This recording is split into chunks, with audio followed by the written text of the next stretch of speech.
Bisogna creare più produttività in questo territorio, perché senza la produttività non si potranno aumentare gli stipendi. E come? Cambiare il modo di produrre, il modo di fare. Non è più possibile pensare che la velocità a fare tanti pezzi sia sufficiente.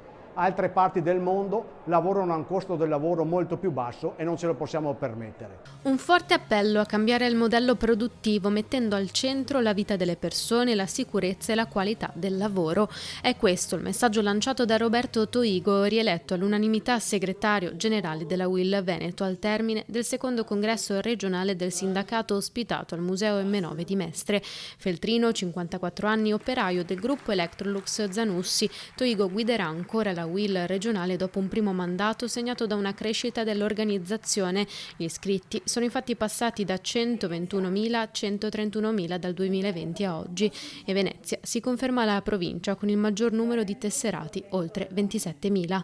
Al centro del congresso non ci sono stati però solo i nuovi incarichi. Il tema scelto dalla UIL Veneto, un Veneto più lento, si è trasformato in un manifesto politico e sociale che punta a ripensare il rapporto tra produzione, lavoro e qualità della vita. Per poter crescere bisogna cambiare il modo di pensare di questo Veneto.